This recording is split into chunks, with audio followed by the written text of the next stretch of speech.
بسم اللہ الرحمن الرحیم. حضرات، اس وقت میں ایک ایسے مسئلے کے متعلق مختصر سی گفتگو کروں گا جس کی ضرورت ویسے تو ہر زمانے میں ہے، لیکن اس وقت ہمارے معاشرے میں بار بار اس کی ضرورت سامنے آتی رہتی ہے. مسئلے کے بہت سارے پہلو ہیں اور بڑی تفصیل کے ساتھ اس کو گفتگو کرنے کی ضرورت ہے، لیکن اس وقت وہ بہت زیادہ ڈیٹیل اور تفصیل نہیں آئیں گی. اس وقت اختصار کے ساتھ وہ مسئلہ آئے گا. مسئلہ کیا ہے؟ جواب: سحر، جادو کرنا، کروانا. جادو کیا گیا تو اس کا علاج اور اس سے جڑے ہوئے بہت سارے مسائل. ہم سے بھی بکثرت لوگ ملتے رہتے ہیں اور کہتے ہیں کہ جی ہم کو بتایا گیا تم کو سحر کیا گیا ہے. کوئی کہتا ہے کہ سحر نہیں ہوا ہے، تہمت ہے. کبھی یہ عاملوں کا کام کرنے، عمل کا کام کرنے والے عامل، وہ اپنی حالات سناتے رہتے ہیں کہ ہمارے پاس لوگ آتے ہیں.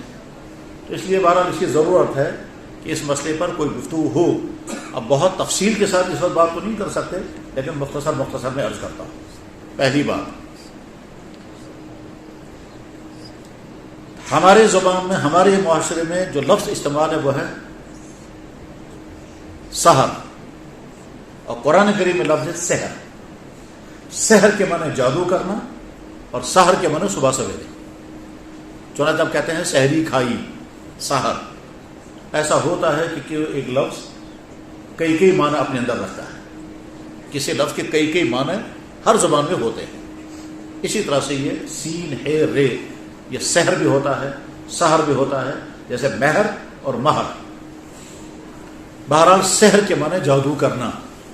یہ لفظ قرآن کریم میں بھی ہے، حدیثوں میں بھی ہے. سحر کا تذکرہ قرآن میں بھی ہے، احادیث میں بھی ہے. حتیٰ کہ جناب رسول اکرم صلی اللہ علیہ وسلم پر بھی سحر کیا گیا. سلیمان علیہ السلام کے زمانے میں بہت بڑے پیمانے پر جادوگری کا کام ہوا کرتا تھا. موسیٰ علیہ السلام کا تو باقاعدہ مقابلہ ہوا جادوگروں کے ساتھ، اور اس کا تذکرہ قرآن کریم میں بھی ہے. کیا جادو کی کوئی حقیقت ہے یا نہیں؟ بہت سارے لوگ سمجھتے ہیں کہ جادو کی کوئی حقیقت نہیں ہے، اور یہ توہم پرستی ہے. اور بہت سارے لوگ سمجھتے ہیں کہ جادو کی حقیقت ہے. تو اب میں مختصر ایک چیز کرتا ہوں.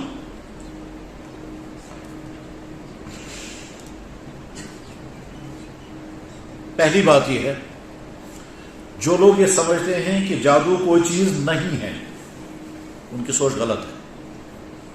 جادو کی حقیقت ہے، جادو کے اثرات ہوتے ہیں، جادو سے تکلیفیں پہنچتی ہیں. جادو کے نتیجے میں وہ سب کچھ بھی ہو سکتا ہے جو انسان عام حالات میں سوچ بھی نہیں سکتا.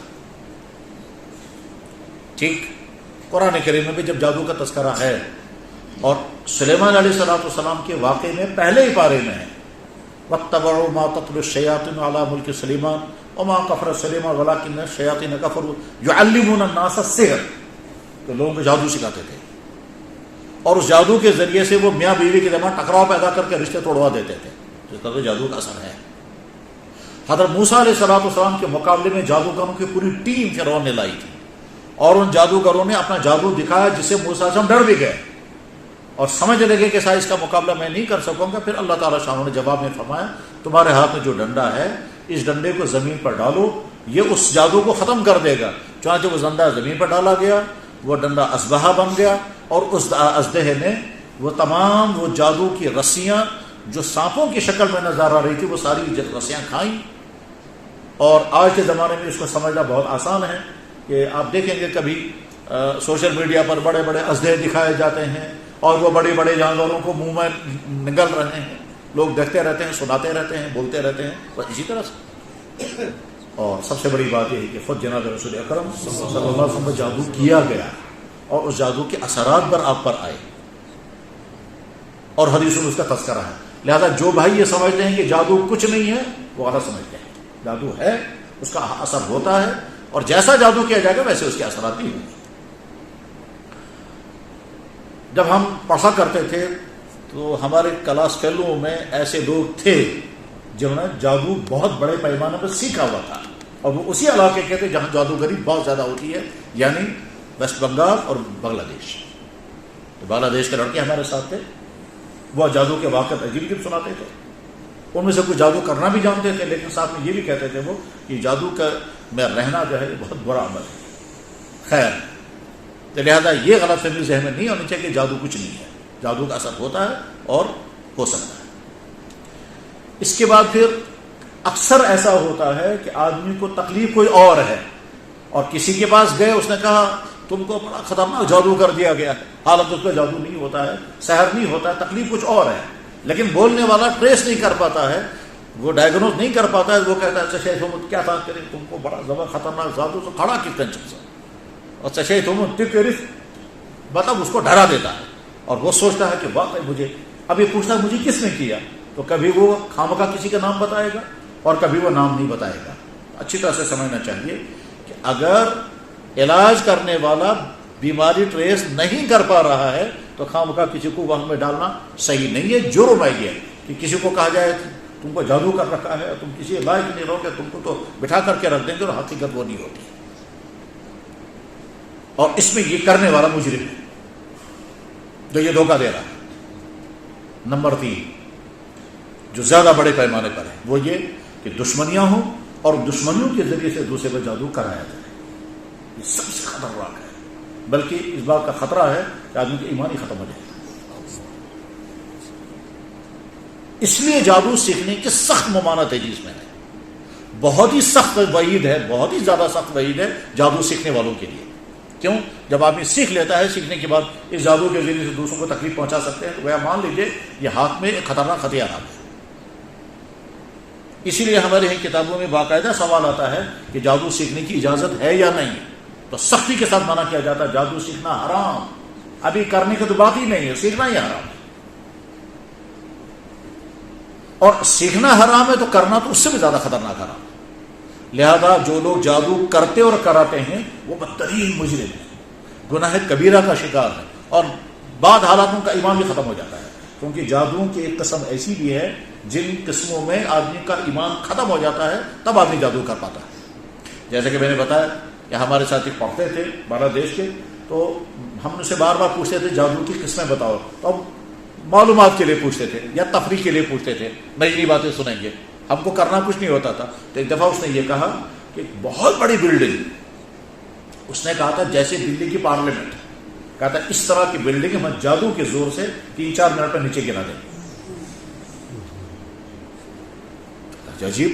پھر ساتھ میں کہنے لیکن وہ عمل ایسا ہے کہ اس آدمی سے آدمی کافر ہو جاتا ہے, اور ہم اپنے ایمان, تو ہم اسے پوچھتے تھے تم نے سیکھا کہاں, یہ وہ بتاتا تھا اپنی تفصیل.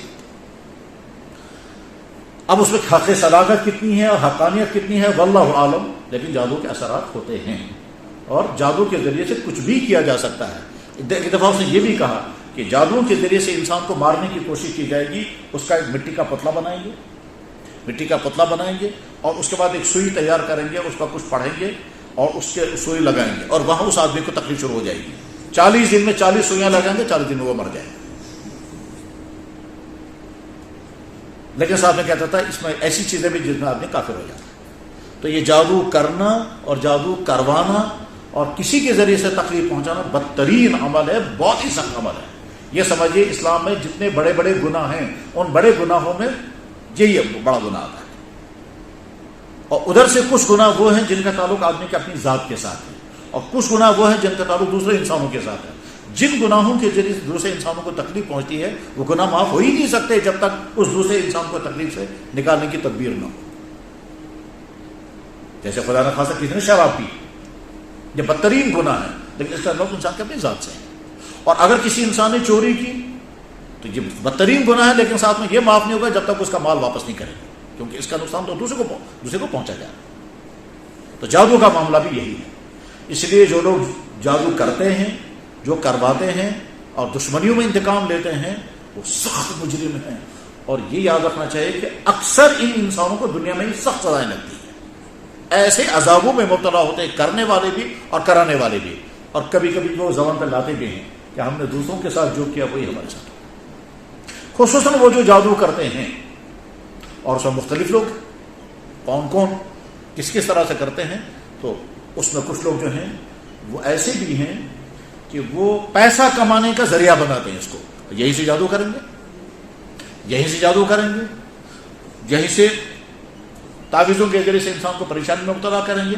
پھر کسی انسان کو کے بعد بھیجیں گے اتفاقاً ملاقات کرانے کے لیے. وہ مزاج پوچھے گا, وہ کہے گا کیا بات ہے, کیسی دیر, کہا میں کچھ کہہ لگا میں آپ کو ایک آدمی بتاؤں گا, ہو سکتا ہے وہ آپ کا علاج کرے گا. اب یہ پہنچے گا اس کے پاس. یہ آدمی جب چک کرے گا, ادھر سے اسی نے تعویذ کیے اس کو, اور یہ اس کے بعد پھر اس کا علاج کرے گا, لیکن ساتھ میں یہ کہے گا کہ اس کو بہت پیسہ لگے گا.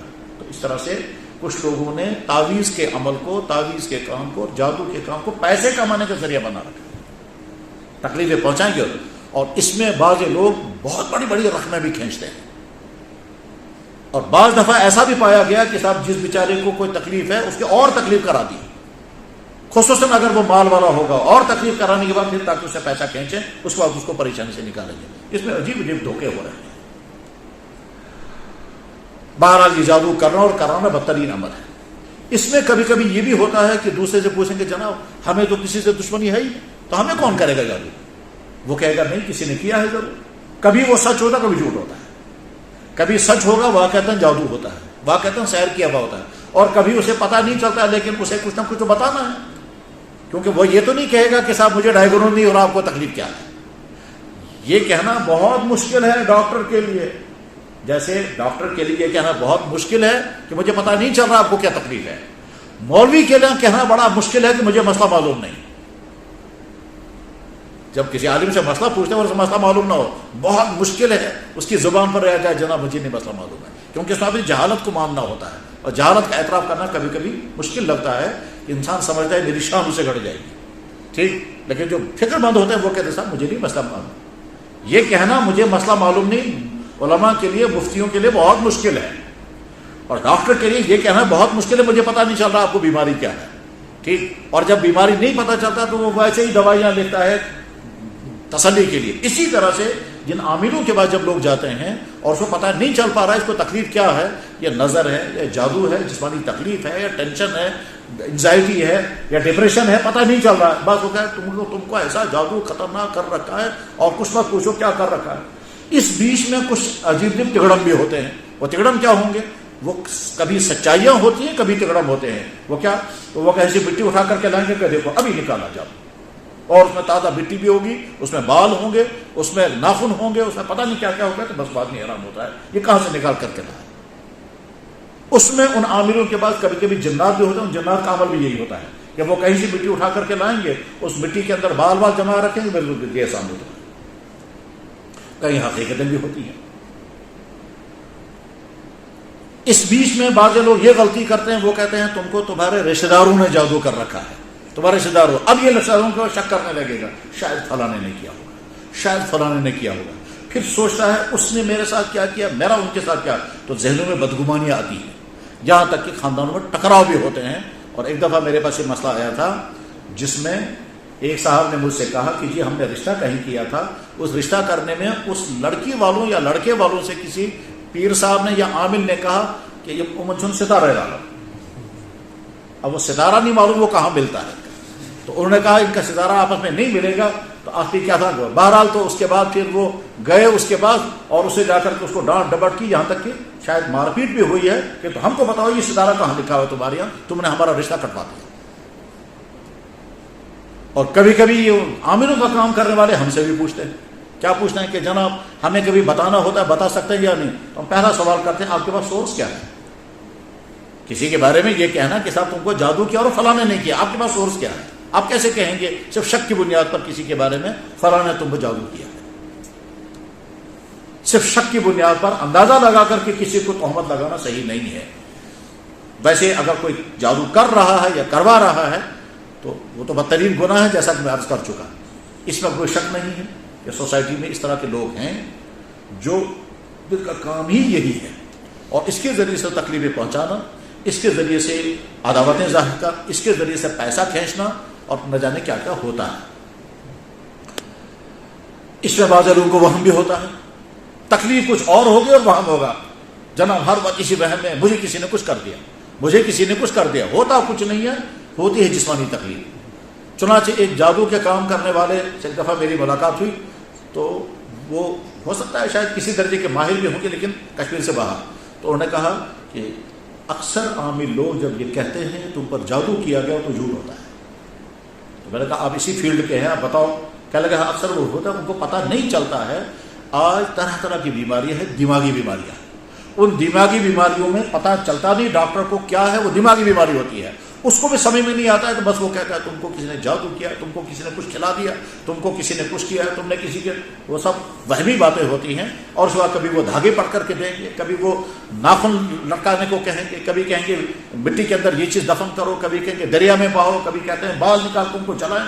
یہ طرح طرح کے تگڑے میں ہوتے ہیں اور اصل ہوتی ہے اس کی حقیقت نہیں معلوم ہوتی ہے.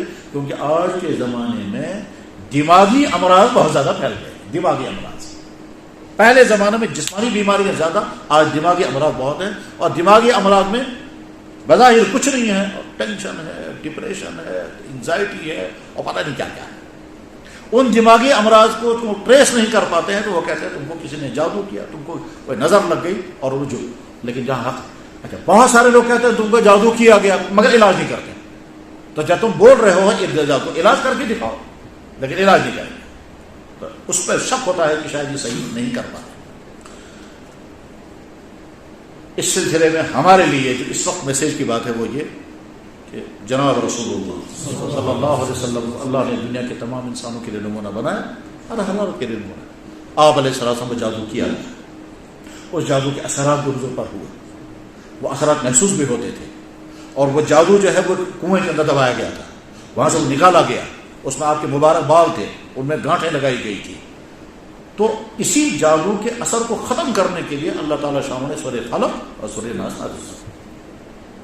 سورہ فلق اور سورہ ناس. چاہے آپ علیہ السلام سورہ فلق اور سورہ ناس 11 آیتیں پڑھی اور ایک ایک گانٹھ کھول دی تو وہ جادو کے اثرات ختم ہو گئے. ہمارے بے شمار اکابرین و بزرگ وہ یہ جو عمل بتاتے ہیں وہ یہ کہ سورہ فلق اور سورہ ناس کی خوب زیادہ تلاوت کرنی چاہیے. تو جادو کے اثرات سے انسان محفوظ رہے گا، اور اگر اثرات ہوئے ہوں گے تو ختم ہو جائیں گے. پھر اس کے پڑھنے کے طریقے اللہ اور اللہ کے نبی نے متعین نہیں کیے، وہ تو بعد کے بزرگوں نے اپنے تجربات سے مقدار طے کی ہے. جیسے جڑی بوٹیاں، جڑی بوٹیوں میں بیماریوں کا علاج ہے، لیکن کون سی جڑی بوٹی کتنی استعمال کریں گے، کتنی، تو جب آپ وہ حکیم تجربات کی. اسی طرح سے اللہ اور اللہ کے نبی نے جو کلام فرمایا اس کے اندر تاثیر ہے، اثر ہے، لیکن کس کلام کا اثر کتنی مرتبہ پڑھنے سے ہوگا یہ بات کے لون صاحب نے خود تجربات کیے. تو کبھی بتایا جاتا ہے کہ ہر فرض نماز کے بعد ایک ایک مرتبہ پڑھو، ہر فرض نماز کے بعد 3 مرتبہ پڑھو، یا صبح اور شام جو ہے وہ 7 مرتبہ پڑھیں. آیت الکرسی بھی اس کے لیے بہت مفید ہے. آیت الکرسی، سورہ فلق، سورہ ناس پڑھ کر کے تلاوت کر کے پھر دونوں ہاتھوں میں دم کیا جائے اور پورے جسم میں پھیلا جائے. یہ حدیث میں بھی، بخاری میں بھی حدیث ہے. بلکہ حضرت عائشہ صدیقہ رضی اللہ تعالیٰ بیان کرتی ہیں کہ اللہ کے نبی علیہ السلام جب اخیر عمر میں بیماری کے عالم میں تھے تو اب حضور خود پڑھ نہیں پاتے تھے تو میں پڑھتی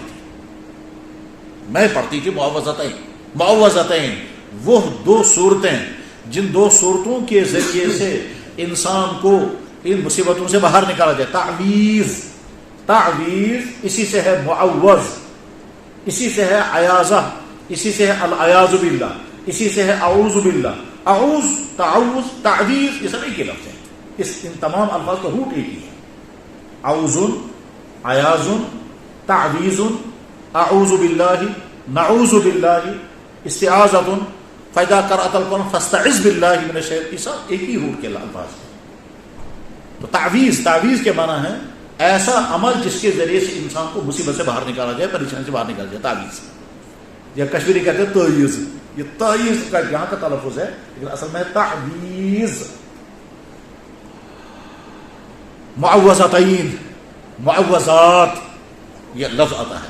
تو حضرت عائشہ صدیقہ رضی اللہ عنہ کہتی کہ میں خود پڑھا کرتی تھی سورہ فلق اور سورہ ناس، اور حضور کے دونوں ہاتھوں پر دم کیا میں نے، اور حضور کے دست مبارک کو حضور کے جسم بن گیا. تو ثابت یہی وجہ ہے کہ سونے کے وقت کہا جاتا ہے کہ سونے کے وقت آپ آیت الکرسی پڑھیں، تسبیح فاطمہ پڑھیں، سورہ فلق سورہ ناس پڑھیں، دونوں ہاتھوں میں دم کریں اور پورے جسم بن جائیں.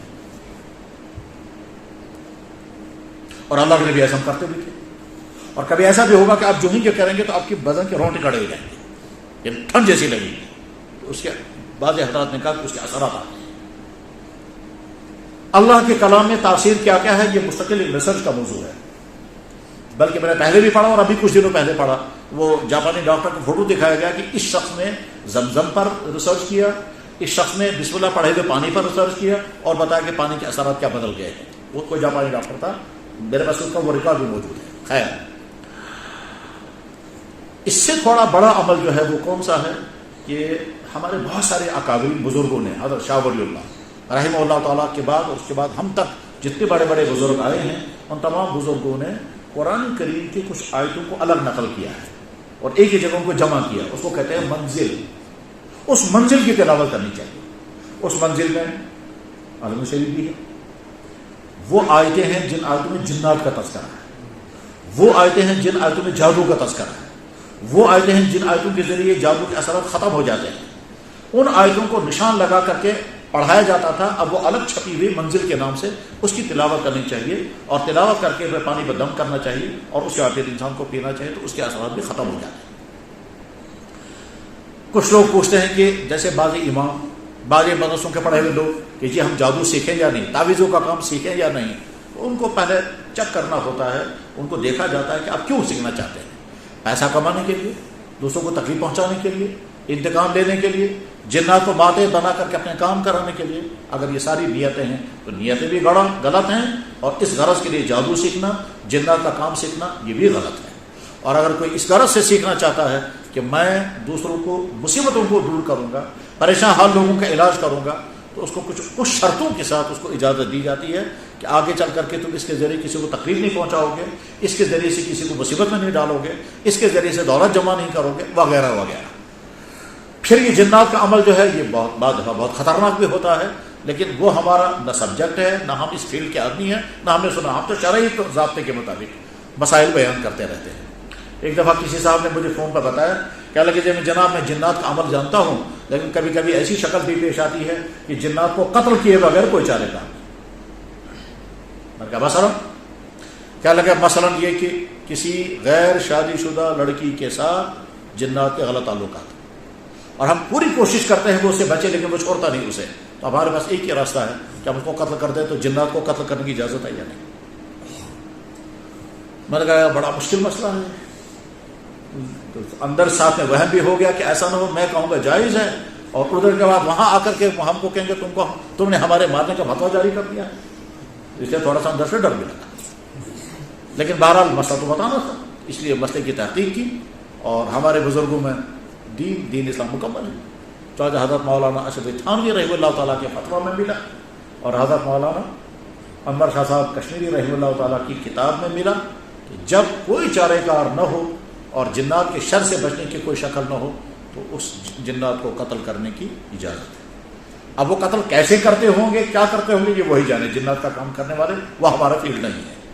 بس خلاصہ یہ جادو کے اثرات ہوتے ہیں، اس کا انکار نہیں کر سکتے۔ جادو کرنا اور کرانا سخت ترین جرم اور بدترین جرم ہے، کرنے والا بھی کرانے والا بھی، اور جو لوگ یہ کام کرتے ہیں وہ بدترین مجرم ہیں۔ اکثر حالات ان کا ایمان بھی ختم ہو جاتا ہے، لیکن وہ سمجھتے ہیں کہ ہم ایمان والے ہیں۔ جو لوگ جادو کرتے رہتے ہیں، ادھر سے وہ کاٹتا رہتا ہے، یہ پھر کرتا رہتا ہے، وہ کاٹتا ہے، یہ سمجھے مستقل دشمنیوں کا سلسلہ ہے۔ یہ مستقل دشمنیوں کا سلسلہ یہ اور زیادہ بدترین جرم۔ جادو کے اثرات دور کرنے کی تدبیریں بھی ہوتی ہیں، وہ جائز تدبیریں بھی ہوں، ناجائز تدبیریں بھی ہیں۔ جادو کے اثرات اور جنات کے اثرات کو ختم کرنے کے لیے بعض شکلیں شرکیات کی بھی ہیں، اس میں شرک بھی ہوتا ہے، اور وہ شرک کے نتیجے میں جادو کا اثر ختم ہوگا یا نہیں ہوگا، لیکن شرک کرنے کا گناہ بھی ضرور ہوگا۔ اس میں بعض تعویذ ایسے بھی ہوتے ہیں جس میں خالی شرک ہوتا ہے، اور بعض تعویذ ایسے ہوتے ہیں جس میں شرک نہیں ہوتا ہے۔ خدا نخواستہ اگر جادو کے اثرات ہو گئے ہوں تو اس کی حفاظت کے لیے سب سے پہلے اللہ کا وہ کلام پڑھنا چاہیے جو کلام قرآن اور حدیث میں ہے، یا کسی دیندار موحد، کسی ایسے جاننے والے سے جو غلط کام نہ کرائے، اس سے علاج کرانا چاہیے۔ لیکن ایسا انسان کی جو جائز و ناجائز کے حدود بھی میں فرق نہ کرتا ہو، حلال و حرام کی بھی تمیز نہ کرتا ہو، شرک و توحید میں بھی فرق نہ کرتا ہو، ایسے انسان سے علاج نہیں کرانا چاہیے۔ ایک حدیث میں ہے، اللہ کے نبی علیہ السلام نے فرمایا من اتا ساحرن، جو کسی جادوگر کے پاس گیا، کیوں جائے گا وہ؟ یہ معلوم کرنے کے لیے کہ مجھے کیا ہے، یا کسی اور پر جادو کرانے کے لیے، فقط کفر بما نزل علی محمد، اس نے اس دین کا انکار کیا جو دین نازل ہوا تھا جناب رسول اکرم صلی اللہ علیہ وسلم. اور اگر کوئی انسان محفوظ ہے تو شکر پڑھنا چاہیے، جیسے جسمانی بیماریوں سے محفوظ ہے تو الحمد، اور اگر اس طرح کے جادو اور نظر بد اور جنات کے اثرات سے محفوظ ہے تو شکر پڑھنا چاہیے. جنات کے اثرات انسان کی صحت پر بھی پڑتے ہیں، اولادوں پر بھی پڑتے ہیں، میاں بیوی کے تعلقات پر بھی پڑتے ہیں، ٹھیک ہے، کاروبار پر بھی پڑتے ہیں، خوبصورتی پر بھی پڑتے ہیں. جو بھی خوبیاں ہیں ان خوبیوں میں سے کسی چیز پر بھی جنات کا اثر بھی پڑتا ہے، جادو کا اثر بھی پڑتا ہے، نظر بد کا اثر بھی پڑتا ہے. چنانچہ اللہ کے نبی علیہ السلام کی خدمت میں ایک بچی کو لایا گیا، اس پر نظر لگی تھی اور نظر کی وجہ سے اس کا چہرہ بگڑ گیا تھا. پھر آپ علیہ السلام نے اس کا ایک علاج بھی بتایا. بہرحال نظر لگنا بھی حق، جادو بھی حق، جنات کے اثرات وہ بھی حق، ان کا علاج بھی ہوتا ہے اور علاج کرنے میں دھوکے بھی ہوتے ہیں، علاج کبھی صحیح بھی ہوتا ہے. کہیں نظر نہیں ہوتی، جادو نہیں ہوتا، جنات کا اثر نہیں ہوتا، لیکن بولنے والا بول دیتا ہے، جھوٹ بولتا ہے کہ تم پر جادو کیا گیا ہے، اب وہ اس کا علاج کرتا ہے اور وہ پیسہ کمانے کے لیے ایسا ہوتا ہے. یہ مسئلے کی تقریباً اکثر شکلیں آ گئی ہیں اور اس میں کچھ پہلو اور بھی ہیں. آئندہ انشاءاللہ کسی مجلس میں ان مسائل کو بھی بیان کرنے کی کوشش کریں گے. وآخر دعوانا الحمدللہ رب العالمین برحمتک یا ارحم الراحمین.